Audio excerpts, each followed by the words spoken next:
Hola, bienvenido a nuestro canal. Disfruta esta historia. La maleta de Rodrigo estaba abierta sobre la cama cuando vi el papel. No lo estaba buscando, te lo juro. Solo quería dejarle sus camisas planchadas antes de que saliera al aeropuerto, porque eso era lo que hacía siempre, lo que había hecho durante los últimos 7 años. Ser la esposa comprensiva, la esposa servicial, la esposa invisible. Pero ahí estaba, asomándose entre sus calcetines deportivos, una confirmación de reserva impresa. Hotel Paradisus Cancún, suite presidencial y habitación doble. 5 personas. 5 nombres en letras negras que me atravesaron como cuchillos. Rodrigo Mendoza Ruiz, Dolores Ruiz de Mendoza, Javier Mendoza Ruiz, Carmen López de Mendoza y Valeria Soto Martínez.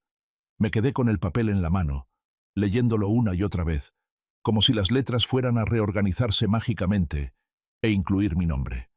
Patricia Vargas de Mendoza. Pero no, yo no existía en ese viaje familiar a Cancún. En ese viaje donde su madre, su hermano, su cuñada y una tal Valeria Soto iban a disfrutar del Caribe. Sin mí. ¿Quién es Valeria Soto? Mi voz sonó extrañamente calmada cuando pregunté desde la puerta del cuarto. Rodrigo levantó la vista de su teléfono. Por una fracción de segundo, vi algo en sus ojos. Miedo, tal vez. O culpa. Pero desapareció tan rápido que pensé que lo había imaginado. Una colega del trabajo, dijo, volviendo su atención al celular, del departamento de finanzas. ¿Y viene de viaje con tu familia? Mamá insistió. Suspiró, como si esto le causara una gran molestia. Ya sabes cómo es ella. Siempre queriendo hacer contactos, expandir el negocio. Valeria tiene conexiones en Quintana Roo que podrían ser útiles. Claro, su madre, Dolores. La mujer que llevaba 3 años diciéndome que mis empanadas quedaban muy secas, que la casa siempre estaba desordenada cuando ella venía de visita, que una buena esposa debería haber dado nietos ya. La misma que había organizado la última Navidad sin siquiera preguntarme qué día me quedaba mejor. ¿Y yo? Las palabras salieron más pequeñas de lo que quería. Rodrigo dejó el teléfono y me miró con esa expresión que había perfeccionado en los últimos años. Esa mezcla de paciencia forzada y ligera irritación, como si yo fuera una niña pequeña haciendo preguntas tontas. Amor, ya hablamos de esto. El domingo pasado. ¿No te acuerdas? No me acordaba. Pero últimamente había muchas conversaciones que no recordaba, muchas decisiones que aparentemente ya habíamos tomado juntos, aunque yo no tuviera memoria de haber participado en ellas. El hotel solo tenía 2 habitaciones disponibles cuando mamá hizo la reservación. Continuó, guardando sus camisas en la maleta sin mirarme. La suite tiene 2 recámaras. Ahí van a estar mamá, Javier y Carmen. Valeria va en la habitación doble porque, bueno, es mujer y necesita su privacidad. Y yo voy a compartir con... Se detuvo. Bueno, hay 2 camas. ¿Vas a compartir habitación con Valeria? Es temporal, Patricia. Solo una semana. Además, alguien tiene que quedarse a cuidar la casa. ¿Te imaginas si entraran a robar?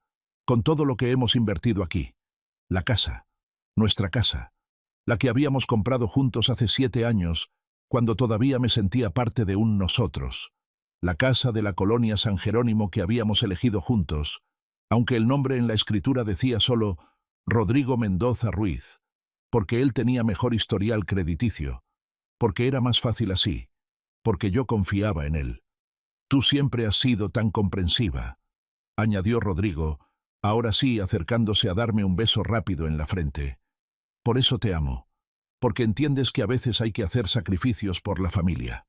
La familia, su familia, porque en algún momento de estos 7 años yo había dejado de ser parte de ella. Me quedé ahí parada cuando él volvió a su maleta, sintiendo como algo dentro de mí se quebraba. Pero no era dolor, no todavía.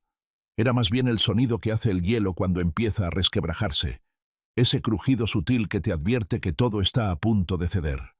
Esa noche me acosté temprano.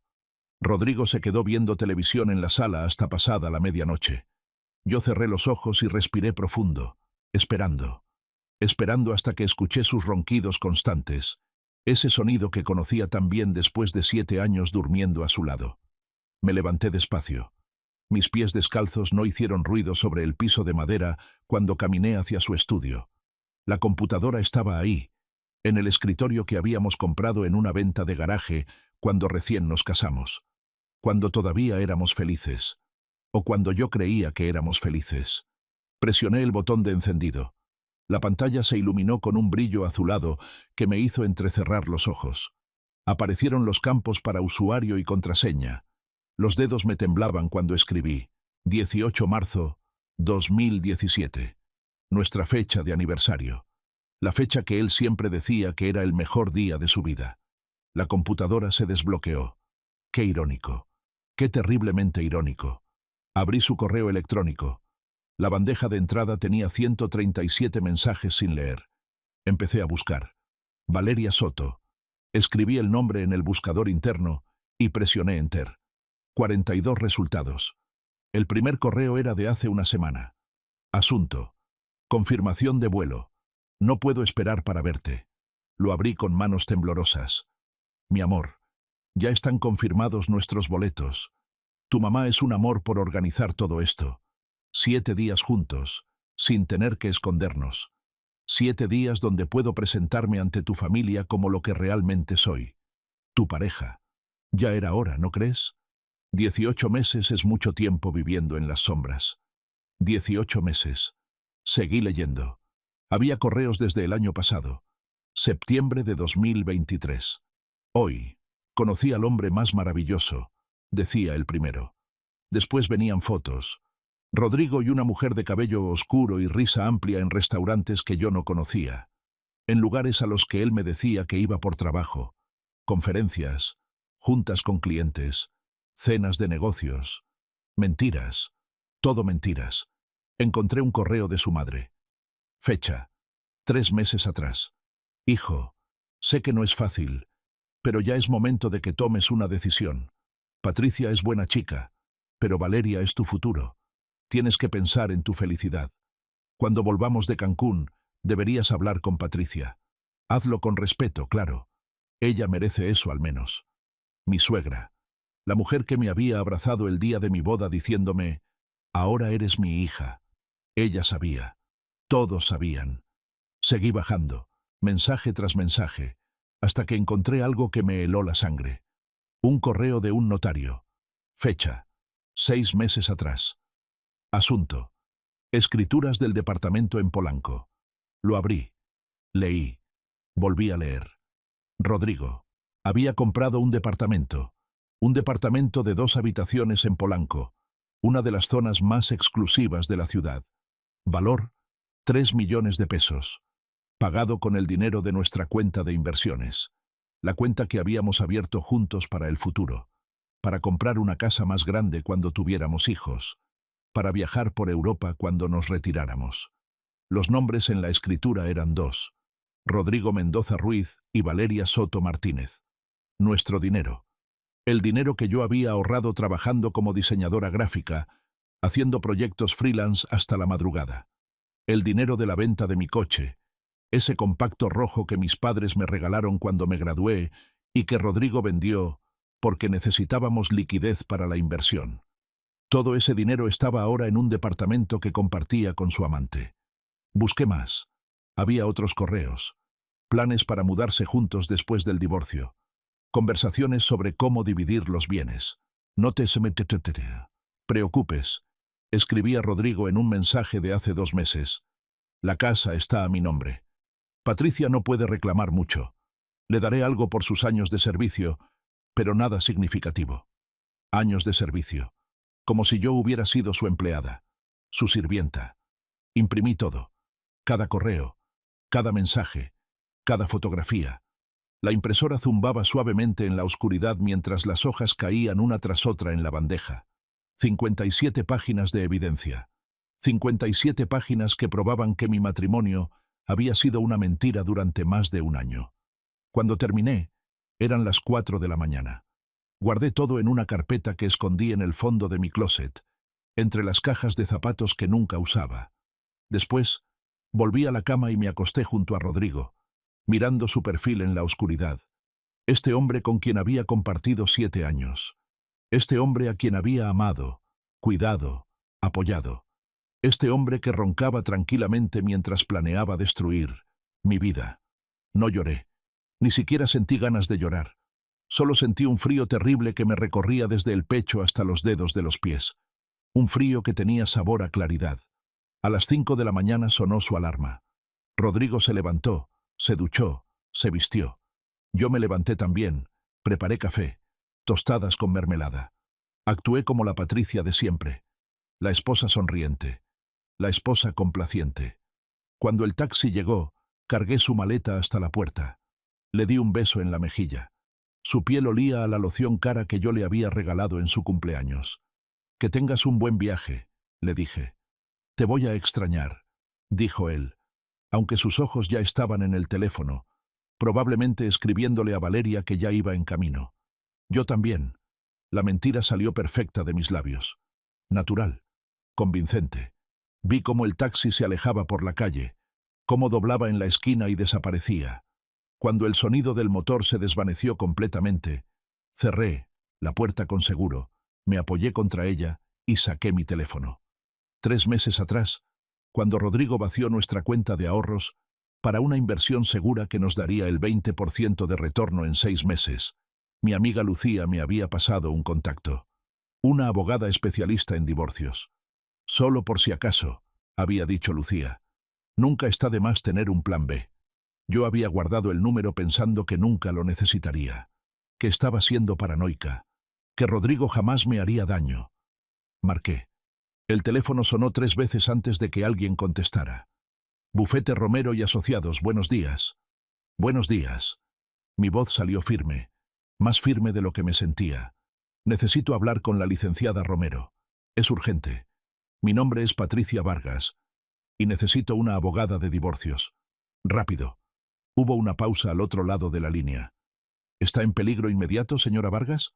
«No, pero mi esposo acaba de irse de viaje por una semana y necesito actuar antes de que regrese. La licenciada puede recibirla a las 9. ¿Le parece bien?» Miré el reloj. Eran las 5:15 de la mañana. Tenía menos de 4 horas para prepararme. Menos de 4 horas para transformarme de víctima a luchadora. «Perfecto», dije. «Ahí estaré». Colgué y me quedé mirando la sala. Nuestra sala. Los muebles que habíamos elegido juntos. Las fotografías enmarcadas en las paredes. Rodrigo y yo, el día de nuestra boda. Rodrigo y yo, en nuestro primer aniversario. Rodrigo y yo sonriendo a la cámara como si nada pudiera separarnos. Todas esas fotografías eran mentiras. O tal vez no lo eran cuando se tomaron. Tal vez en algún momento él me había amado de verdad. Pero eso ya no importaba. Lo que importaba era que tenía 7 días. 7 días mientras él estaba en Cancún, compartiendo habitación con Valeria, presentándola a su familia como su pareja, para desmantelar todo lo que habíamos construido. O, más bien, todo lo que yo había construido mientras él planeaba su escape. Fui al estudio. Abrí el tercer cajón del archivero. Ahí estaban. Todas las escrituras, todos los contratos, todos los documentos importantes de nuestro matrimonio. Los saqué uno por uno y los puse sobre el escritorio. Escritura de la casa. Contrato de la cuenta de inversiones. Papeles del seguro de vida donde yo era la beneficiaria. Estados de cuenta bancarios. Comprobantes de las mejoras que habíamos hecho a la casa con mi dinero. Organicé todo en pilas ordenadas. Evidencia A, B, C. Como en las series de abogados que veía en las tardes cuando Rodrigo llegaba tarde del trabajo. A las 8 de la mañana, me duché. Me vestí con mi mejor traje sastre azul marino, el que usaba para las presentaciones importantes con clientes. Me maquillé con cuidado, no como una mujer derrotada, como una mujer que estaba a punto de pelear. A las 8:30 llamé a Lucía. «¿Bueno?» Su voz sonaba somnolienta. «Lu, soy yo. ¿Te acuerdas que me dijiste que si alguna vez necesitaba un lugar donde quedarme, tu puerta estaba abierta?» Hubo un silencio. Después, «¿Qué pasó?» Rodrigo se fue de viaje con su amante y su familia. A Cancún. 1 semana. Ese hijo de... Y yo voy camino a ver a una abogada de divorcios. Voy a necesitar un lugar donde quedarme. Pronto. Mi departamento es tuyo. ¿Cuándo? Tal vez hoy en la noche, o mañana. Depende de lo rápido que podamos mover las cosas. Patricia. La voz de Lucía se volvió seria. ¿Estás segura de esto? Pensé en Valeria Soto y su risa en esas fotografías. Pensé en la suegra que me había traicionado. Pensé en el departamento en Polanco comprado con mi dinero. Pensé en 7 años siendo la esposa comprensiva, la esposa invisible, la esposa tonta. Nunca he estado más segura de nada en mi vida. Dije. Y Lu, cuando termine con él, Rodrigo va a desear nunca haberse subido a ese avión. El bufete de la licenciada Romero estaba en un edificio de vidrio en la Colonia del Valle, uno de esos lugares modernos con plantas en el lobby y recepcionistas que te ofrecen café en tazas de cerámica cara. Llegué 15 minutos antes de mi cita, con mi carpeta de evidencias bajo el brazo y una determinación que no sabía que tenía. La recepcionista, una mujer joven de cabello perfectamente lacio, me sonrió con profesionalismo. ¿Señora Vargas? Sí. La licenciada la está esperando. Tercer piso, oficina 305. El elevador subió en silencio. Mis propios ojos me miraron desde el reflejo de las puertas metálicas. Me vi diferente. Más vieja, tal vez. O tal vez solo más cansada. Pero también vi algo que no había visto en años. Fuego. Había fuego en mis ojos. La oficina 305 tenía una placa dorada. Liz. Mónica Romero. Derecho familiar. Toqué 2 veces. Adelante. La licenciada Romero no era lo que esperaba. Por alguna razón, me había imaginado a una mujer mayor, con lentes y expresión severa. Pero la mujer que se levantó de detrás del escritorio no tenía más de 40 años. Era alta, de cabello castaño cortado a la altura de los hombros, y cuando me extendió la mano, su apretón fue firme y cálido. Patricia, gracias por venir. Siéntate, por favor. Me senté en una silla de cuero frente a su escritorio. Las paredes estaban decoradas con títulos universitarios y reconocimientos.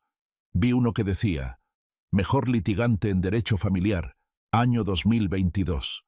Eso me tranquilizó. Cuéntame, dijo la licenciada, sacando una libreta y una grabadora. ¿Te molesta si grabo? Es solo para no perder ningún detalle. No, adelante. Bien. Presionó el botón rojo. Hoy es martes 7 de enero de 2026. Son las 9:05 de la mañana. Presente la señora Patricia Vargas. Patricia, cuéntame desde el principio. ¿Cuándo empezaste a sospechar? ¿Cuándo empecé a sospechar? La verdad era que había señales durante meses, tal vez años. Pero yo había elegido no verlas. O tal vez no había querido verlas. Creo que realmente supe que algo estaba mal hace 3 meses. Empecé. Rodrigo, mi esposo, vació nuestra cuenta de inversiones. Teníamos ahorrados 250.000 pesos. Un día revisé y solo quedaban 3.000. ¿Te consultó antes de hacerlo? No. Cuando le pregunté, dijo que era una inversión urgente, una oportunidad que no podía dejar pasar. Me prometió que en 6 meses tendríamos el 20% de retorno. 300.000 pesos. ¿Firmaste algo autorizando esa transacción? Me quedé en silencio. Pensé en todas las veces que Rodrigo me había puesto papeles enfrente mientras yo cocinaba, mientras trabajaba en mi computadora, mientras veía la televisión. Firma aquí, amor. Es para renovar el seguro. Firma aquí. Es para los impuestos. Firma aquí. Es para el banco. Firmé muchas cosas, admití, pero nunca leí qué eran exactamente. La licenciada asintió sin juzgar.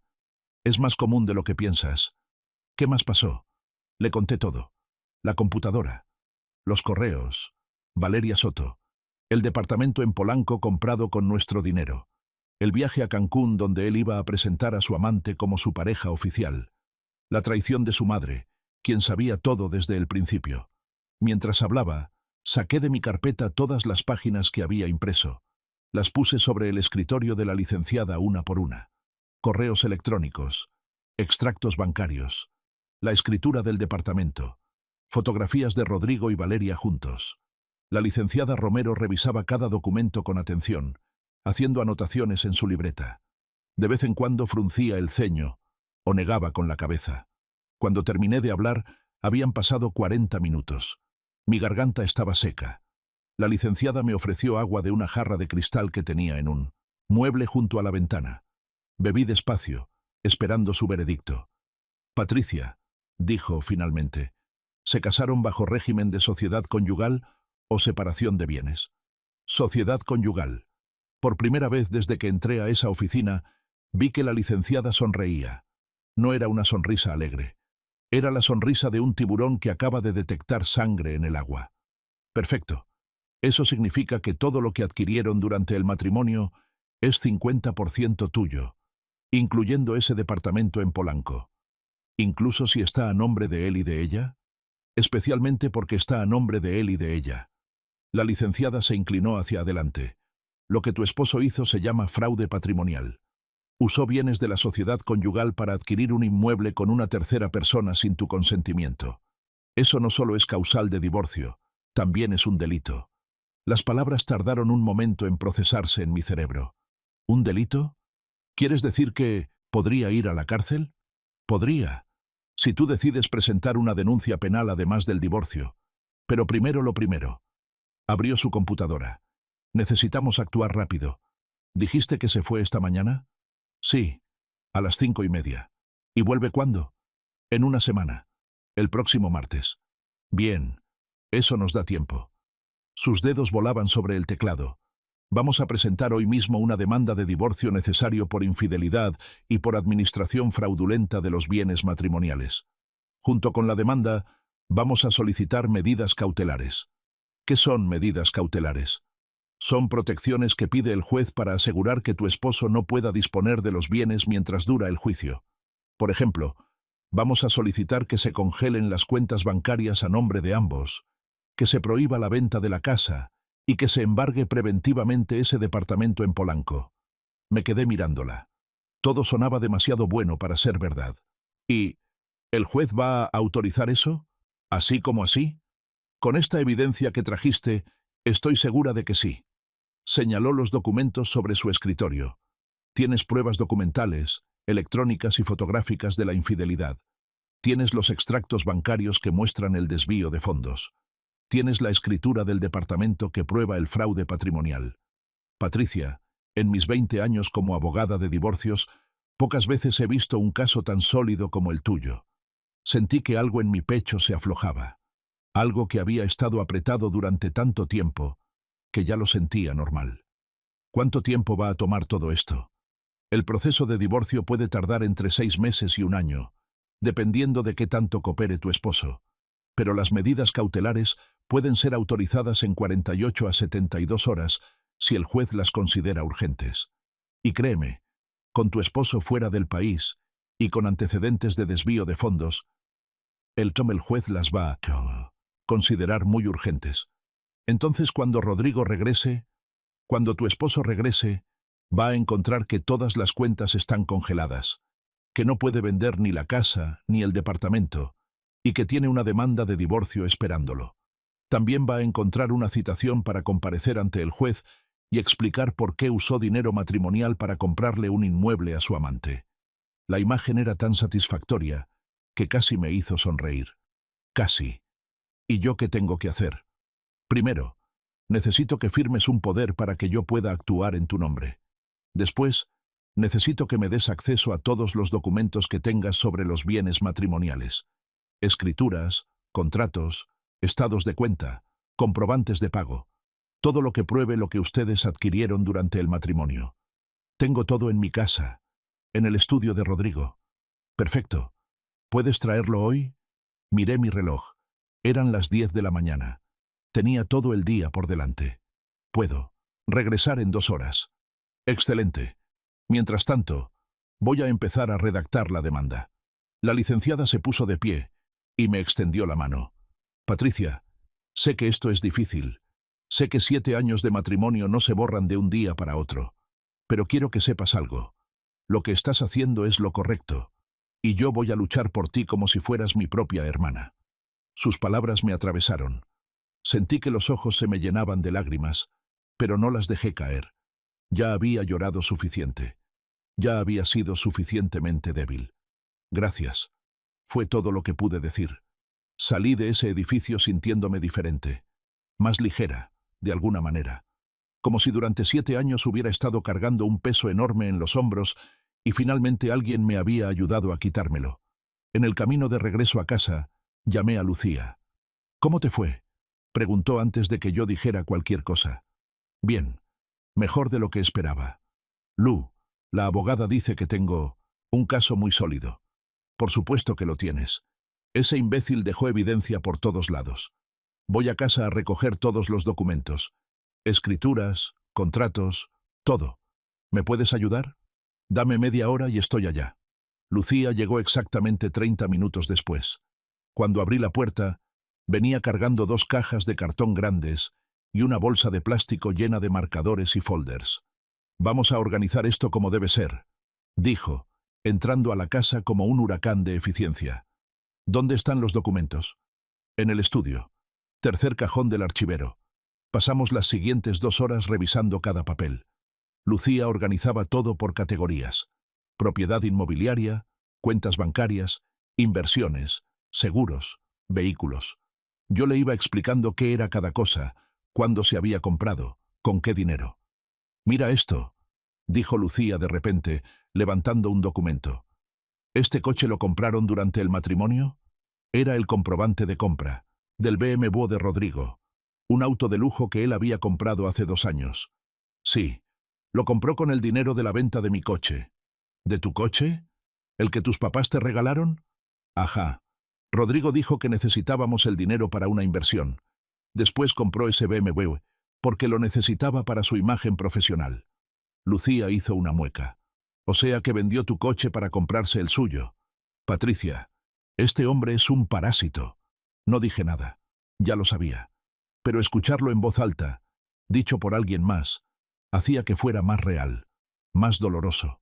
Cuando terminamos de organizar todo, teníamos 3 cajas llenas de documentos perfectamente categorizados. Lucía había usado marcadores de colores diferentes para identificar cada tipo de bien. Rosa para inmuebles, azul para cuentas bancarias, verde para inversiones, amarillo para vehículos y seguros. «Eres una maravilla», le dije. «Soy contadora. Para esto me pagan». Me abrazó. «Y ahora, vamos a llevar todo esto a tu abogada y después vamos a comer algo». «¿Cuándo fue la última vez que comiste?» Intenté recordar. Había preparado el desayuno para Rodrigo, pero yo no había probado bocado. «Ayer en la noche, creo». «Pues entonces definitivamente necesitas comer. Nada de tomar decisiones importantes con el estómago vacío». Cargamos las 3 cajas en el coche de Lucía y regresamos al bufete. La licenciada Romero nos recibió con la misma sonrisa profesional de antes. «Patricia, trajiste refuerzos, veo. Esta es Lucía, mi mejor amiga, y mi salvavidas». «Mucho gusto». Lucía le dio la mano. «Soy contadora. Si necesita ayuda para revisar los estados financieros o detectar irregularidades, estoy a sus órdenes. De hecho, eso me vendría perfecto». La licenciada señaló las cajas. «¿Esos son todos los documentos?» «Todos los que encontramos. Organizados por categoría. Entre las 3, pasamos la siguiente hora revisando cada papel. La licenciada hacía preguntas específicas. Lucía explicaba los aspectos financieros, y yo llenaba los espacios con información sobre fechas y circunstancias. Cuando llegamos al folder de las inversiones, Lucía hizo un descubrimiento. «Espera, Patricia, ¿tú sabías de esta cuenta?». Me mostró un estado de cuenta de una inversión en la bolsa de valores, a nombre solo de Rodrigo, con un saldo de 180.000 pesos. No, nunca la había visto. La abrió hace 8 meses. Lucía pasaba el dedo por los números. «Y mira los depósitos. 20.000 pesos mensuales. Todos en efectivo». La licenciada Romero se puso sus lentes para ver mejor. «Eso es muy sospechoso. ¿Tu esposo maneja efectivo en su trabajo?». «No. Él trabaja en una empresa de consultoría. Todo es por transferencia». «Entonces, ¿de dónde sacó 160.000 pesos en efectivo durante 8 meses?», murmuró Lucía. «A menos que…». Las 3 nos miramos al mismo tiempo. «Está desviando dinero», dije. «No solo eso», agregó la licenciada. «Está preparándose para el divorcio. Esta cuenta es su fondo de escape. Dinero que piensa usar cuando se separe de ti y se mude con su amante». La rabia que sentí en ese momento fue diferente a todo lo anterior. No era dolor, no era tristeza, era furia pura y cristalina. ¿Podemos embargar esa cuenta también? Definitivamente. La licenciada escribía notas rápidamente. Esto es oro puro, Patricia. Demuestra que tu esposo ha estado planificando esto durante meses, desviando dinero de manera sistemática para preparar su salida. Ningún juez va a ser indulgente con esto. Lucía y yo nos quedamos otras 2 horas en el bufete mientras la licenciada terminaba de redactar la demanda. Cuando finalmente nos mostró el documento, tenía 17 páginas. 17 páginas detallando cada traición, cada engaño, cada peso robado. Necesito que lo leas y lo firmes, dijo la licenciada. Una vez que lo firmes, vamos a presentarlo hoy mismo en el juzgado. Si todo sale bien, mañana por la tarde tendremos respuesta sobre las medidas cautelares. Leí cada palabra, cada línea que describía mi matrimonio como lo que realmente era. Una farsa, un fraude, un robo sistemático de mi tiempo, mi dinero, mi vida. Firmé con mano firme. Listo, dije. ¿Ahora qué sigue? Ahora yo me encargo. Tú vete a casa, descansa, come algo. Mantén tu teléfono prendido. Te voy a estar informando de cada paso. Lucía y yo salimos del edificio cuando el sol ya estaba bajando. Eran las 4 de la tarde. Habíamos pasado casi 7 horas organizando mi divorcio. ¿Tienes hambre?, preguntó Lucía. Estoy muerta de hambre. Bien, porque te voy a llevar a ese lugar de tacos que te gusta, el de la esquina con tu casa. No quiero ver mi casa ahorita. Entonces vamos al del centro, ese que tiene las gringas de arrachera. Comimos en silencio, o más bien, yo comí en silencio mientras Lucía me contaba historias de su trabajo, de su novio, de cualquier cosa que me distrajera. Cuando terminamos, ella insistió en llevarme de regreso a casa. No quiero que estés sola, dijo. Estoy bien, Lu, en serio. Patricia, tu esposo acaba de irse de viaje con su amante. Tu mundo se acaba de caer a pedazos. No estás bien. Y está perfecto no estar bien. Pero no tienes que pretender que lo estás. Tenía razón, como siempre. Llegamos a mi casa cuando el cielo ya estaba oscuro. La casa se veía diferente sin el coche de Rodrigo en el garaje. Vacía. Pero también, de alguna manera, más mía. ¿Segura que no quieres que me quede?, preguntó Lucía antes de irse. Segura. Necesito procesar todo esto. Sola. Llámame si me necesitas. A cualquier hora. Lo digo en serio. Lo sé. Gracias, Lu, por todo. La vi alejarse y entré a la casa. Cerré la puerta con seguro. Las 2 cerraduras y la cadena. Por primera vez en 7 años, me sentí segura en mi propia casa. Fui a la cocina y me serví una copa de vino. El vino caro que Rodrigo guardaba para ocasiones especiales. Bueno, esto era una ocasión especial. El primer día del resto de mi vida. Mi teléfono sonó. Era un mensaje de la licenciada Romero. Demanda presentada. Número de expediente asignado. Mañana sabremos del juez. Descansa, Patricia.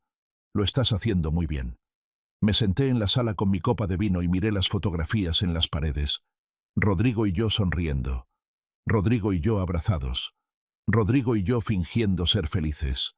Mañana iba a empezar a quitar esas fotografías. Mañana iba a empezar a borrar su presencia de esta casa. Pero esta noche, solo por esta noche, iba a permitirme sentir todo. El dolor, la rabia, la traición, la liberación.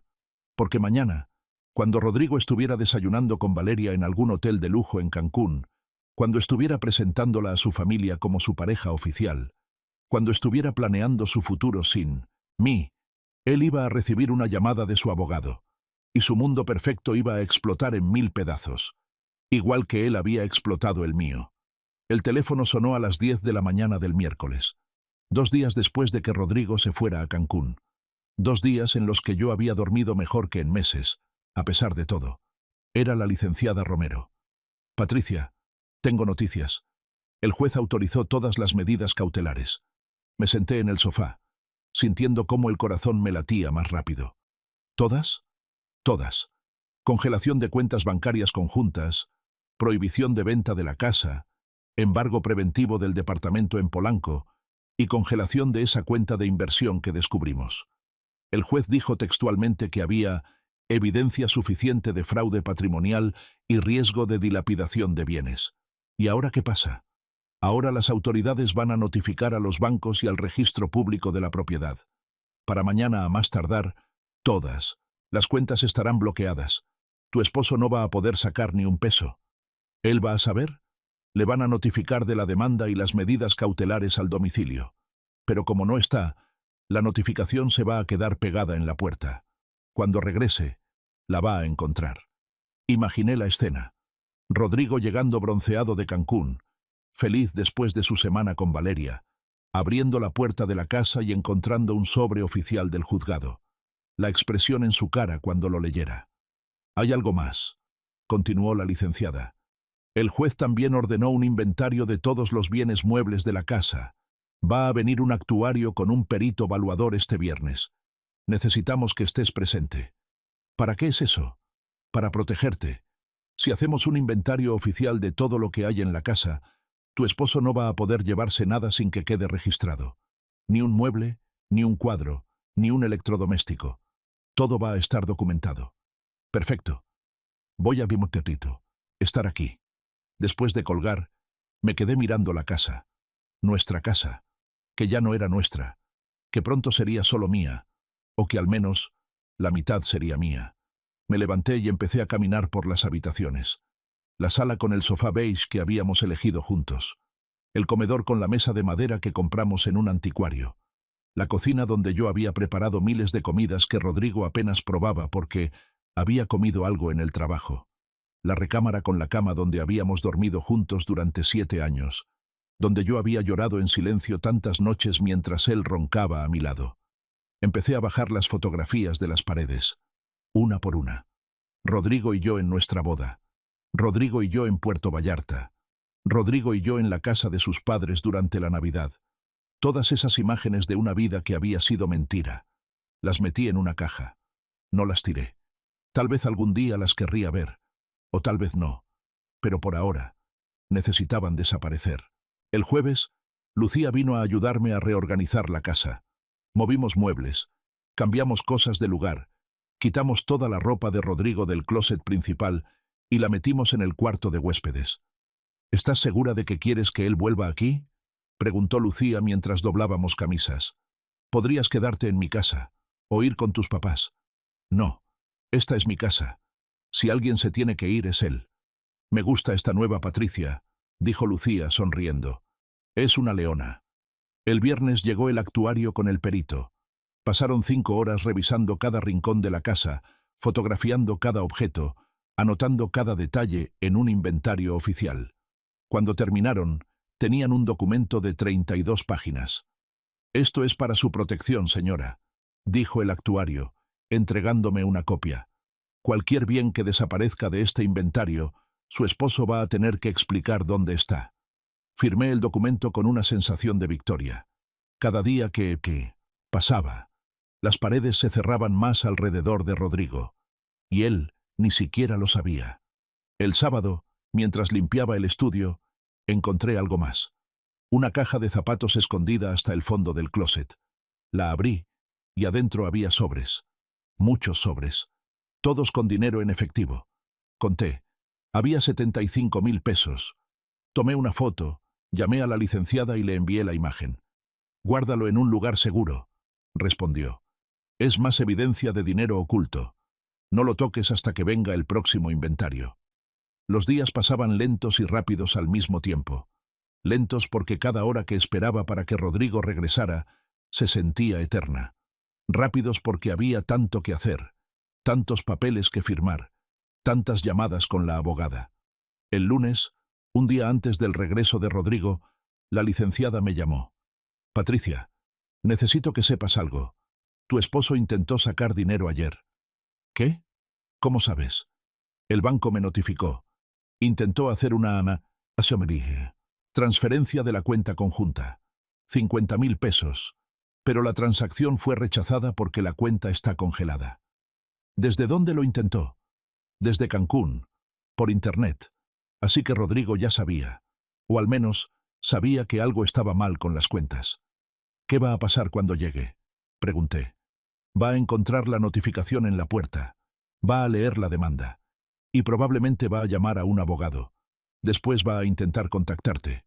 Patricia, es muy importante que no hables con él sin que yo esté presente. Nada de lo que diga puede ayudarte, solo puede perjudicarte. ¿Entiendes? Entiendo. Si te llama, si te busca, si te manda mensajes, no respondas. Reenvíame todo a mí. Yo me encargo. Esa noche dormí poco. Sabía que mañana todo iba a cambiar, que mañana Rodrigo iba a volver y su mundo perfecto iba a colapsar. El martes amaneció nublado, gris, como si hasta el cielo supiera que algo importante iba a pasar. El vuelo de Rodrigo llegaba a las 3 de la tarde. Lo sabía porque todavía tenía acceso a su correo y la confirmación del vuelo estaba ahí. Aeroméxico, vuelo 123, llegada a las 15 horas con 5 minutos. A las 2 de la tarde fui a casa de Lucía. No quería estar ahí cuando él llegara. No quería verlo todavía. ¿Estás bien?, preguntó Lucía cuando abrió la puerta. Estoy aterrada. Es normal. Ven, vamos a tomar té y esperar. Nos sentamos en su sala, cada una con una taza de té de manzanilla, mirando nuestros teléfonos como si fueran a explotar en cualquier momento. A las 4:30, mi teléfono sonó. Era Rodrigo. No contesté. Volvió a llamar. Y otra vez. Y otra vez. Los mensajes empezaron a llegar. Patricia, ¿dónde estás? Patricia, necesito hablar contigo. Urgente. ¿Qué demonios es esto? ¿Una demanda de divorcio? Llámame ahora. Patricia, esto es ridículo. Podemos arreglar esto como adultos. ¿Por qué están congeladas las cuentas? ¿Tú hiciste esto? Patricia, contesta el teléfono. Le reenvié todos los mensajes a la licenciada Romero. Perfecto, respondió. Guarda todo. Es evidencia de acoso. A las 5 de la tarde, Rodrigo llamó a Lucía. No contestes, le dije. No iba a hacerlo. Lucía bloqueó el número. Ese cobarde. A las 6, mi teléfono sonó con un número desconocido. Esta vez sí contesté, pensando que podría ser la abogada. ¿Patricia? Era la voz de Dolores, mi suegra. Colgué inmediatamente. El teléfono volvió a sonar. Otro número desconocido. No contesté. Los mensajes seguían llegando. Ahora eran de Javier, el hermano de Rodrigo. Patricia, no sé qué le hiciste a mi hermano, pero esto es demasiado. Habla con él. Estás destruyendo a nuestra familia. Siempre supimos que eras una interesada. Bloqueé todos los números. A las 7 de la noche, sonó el timbre de la casa de Lucía. No puede ser, dijo Lucía, levantándose. Miró por la mirilla y se volteó hacia mí con los ojos muy abiertos. Es él. Rodrigo está aquí. No abras. No iba a hacerlo. Lucía sacó su teléfono. Voy a llamar a la policía. Espera. Primero vamos a grabar. Saqué mi teléfono y abrí la aplicación de grabación de video. Lucía abrió la puerta pero dejó la cadena puesta. Yo me quedé atrás, grabando. ¿Qué haces aquí?, preguntó Lucía. Necesito hablar con Patricia. La voz de Rodrigo sonaba desesperada. Sé que está ahí. Patricia no quiere hablar contigo. Lucía, por favor. Esto es entre ella y yo. Déjame pasar. No. Y si no te vas, voy a llamar a la policía. ¡Patricia!, gritó Rodrigo, intentando ver más allá de Lucía. Patricia, sal aquí. Necesitamos hablar. Te dije que te vayas, repitió Lucía con voz firme. Esto es culpa tuya. Rodrigo señaló a Lucía con el dedo. Tú la llenaste la cabeza de ideas. Tú la convenciste de hacer esto. Rodrigo, vete antes de que haga algo de lo que te vas a arrepentir. ¿Cómo puede hacerme esto? 7 años juntos. 7 años y me paga así. ¿Y tú cómo le pagaste? La voz de Lucía era puro hielo. ¿Yéndote de viaje con tu amante? El silencio que siguió fue absoluto. Rodrigo se quedó paralizado. Eso no... ¿Ella te dijo eso? Ella no tuvo que decirme nada. Tus correos dijeron todo. Lucía, no sabes de qué estás hablando. Sé exactamente de qué estoy hablando. Y el juez también lo va a saber. Ahora lárgate de mi casa antes de que llame a la policía de verdad. Rodrigo dio un paso atrás. Pude ver su cara a través de la rendija de la puerta. Se veía descompuesto, ojeroso. Nada que ver con el hombre seguro que había salido de casa hace una semana. Dile a Patricia que esto no va a quedar así, dijo, su voz temblando entre rabia y miedo. Dile que se va a arrepentir. ¿Me estás amenazando?, preguntó Lucía. Porque eso también lo estoy grabando. Rodrigo se dio cuenta de que yo estaba ahí, con el teléfono en la mano, grabando todo. Vi el momento exacto en que la realidad lo golpeó, en que entendió que había perdido el control de la situación, en que se dio cuenta de que yo ya no era la esposa sumisa que dejaba pasar todo. Se fue sin decir nada más. Lucía cerró la puerta y puso todas las cerraduras. Después me abrazó. «Lo hiciste muy bien», dijo. «Muy bien». Yo temblaba. No de miedo, de adrenalina, de algo que se sentía peligrosamente parecido al triunfo. Le envié el video a la licenciada Romero. Su respuesta llegó en menos de 5 minutos. «Excelente. Esto es oro. Intentó localizarte en un domicilio que no es el tuyo», gritó. Hizo amenazas implícitas. «Mañana vamos a solicitar una orden de restricción». Esa noche me quedé en casa de Lucía. No porque tuviera miedo de Rodrigo, sino porque necesitaba procesarlo todo con mi mejor amiga, a mi lado. Hablamos hasta las 3 de la mañana, sobre el matrimonio, sobre las señales que había ignorado, sobre cómo había permitido que mi vida se volviera tan pequeña, sobre la mujer que había sido antes de Rodrigo y la mujer que iba a ser después de él. «¿Sabes qué es lo más extraño?», dije, mirando el techo de la habitación de huéspedes de Lucía. «No lo extraño. Pensé que lo iba a extrañar. Pensé que me iba a sentir vacía sin él. Pero lo que siento es alivio». «Es porque ya habías perdido a Rodrigo hace tiempo», dijo Lucía. «Solo que no te habías dado cuenta. Estabas de duelo por un hombre que ya no existía, o que nunca existió. Tenía razón. El Rodrigo que yo había amado, si es que alguna vez existió, había muerto hace mucho. El hombre que tocó la puerta de Lucía hoy no era mi esposo. Era un extraño que usaba su cara». Los siguientes días fueron un torbellino de actividad legal. La orden de restricción fue aprobada. Rodrigo tenía prohibido acercarse a mí a menos de 100 metros. También tenía prohibido contactarme por cualquier medio. Contrató a un abogado, un hombre mayor de bigote canoso que se especializaba en defender hombres de mujeres vengativas, según decía su página web. Ese detalle me lo contó la licenciada Romero con una sonrisa irónica. «Su abogado ya me contactó», dijo. «Quieren negociar». «¿Negociar qué?» «Un arreglo extrajudicial. Rodrigo ofrece dejarte la casa y pagarte una compensación de 100.000 pesos si retiras la demanda de divorcio y no presentas cargos por fraude patrimonial». Me reí. Fue una risa genuina, la primera en mucho tiempo. ¿100.000 pesos? Después de robarme 250.000 para comprar un departamento con su amante y dejarme la casa que legalmente ya es 50% mía. Esa fue mi reacción también. Le dije que la oferta era insultante y que nos vemos en el juicio. El juicio se programó para 3 meses, después. Pero en esos 3 meses, muchas cosas pasaron. Primero, el perito evaluador determinó que el departamento en Polanco valía 4 millones de pesos, no 3. La plusvalía en esa zona había subido mucho en los últimos meses. Eso significaba que la mitad que me correspondía era de 2 millones. Segundo, encontraron más cuentas ocultas. Rodrigo tenía 3 cuentas más en diferentes bancos, todas a su nombre, con un total de 220.000 pesos, dinero que había estado desviando durante más de un año. Tercero, Valeria Soto resultó no estar tan feliz con la situación. Según me contó la licenciada, Valeria no sabía que Rodrigo seguía casado. Él le había dicho que estábamos divorciados desde hace 2 años. Cuando se enteró de la verdad, terminó con él. Y no solo eso, también se negó a seguir viviendo en el departamento que estaba bajo embargo. Cuarto, la familia de Rodrigo intentó presionarme para que desistiera. Su madre me llamó desde números desconocidos.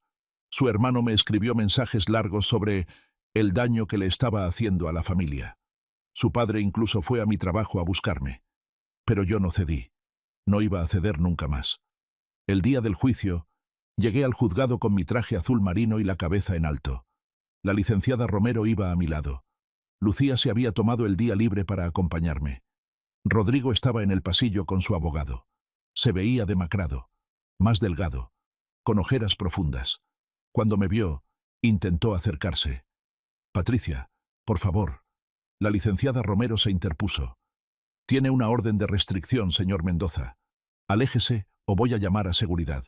Rodrigo retrocedió, pero sus ojos no se apartaron de mí. Solo quiero hablar contigo. 5 minutos. Podemos arreglar esto. No hay nada que arreglar, dije. Mi voz sonó más fuerte de lo que esperaba. Ya tomaste tus decisiones. Ahora vas a vivir con las consecuencias. El juicio duró 4 horas. La Bamari. Licenciada Romero presentó toda la evidencia. Los correos, las fotografías, los extractos bancarios, las escrituras del departamento, las cuentas ocultas, el inventario de la casa, el video de Rodrigo en casa de Lucía. El abogado de Rodrigo intentó argumentar que yo había provocado la infidelidad, siendo una esposa fría y distante. Intentó decir que el dinero de las cuentas ocultas era de ahorros personales, que él tenía derecho a guardar. Intentó decir que el departamento en Polanco era una inversión legítima. Pero la jueza, una mujer de unos 60 años con lentes y expresión severa, no le creyó nada. Señor Mendoza, dijo cuando el abogado terminó, he revisado toda la evidencia presentada y debo decir que su caso es uno de los más flagrantes de fraude patrimonial y administración deshonesta que he visto en mis 30 años como jueza. No solo engañó a su esposa emocionalmente, sino que sistemáticamente desvió bienes matrimoniales para beneficio propio y de una tercera persona. Esto no es solo causal de divorcio, es un delito. Rodrigo palideció. La jueza continuó.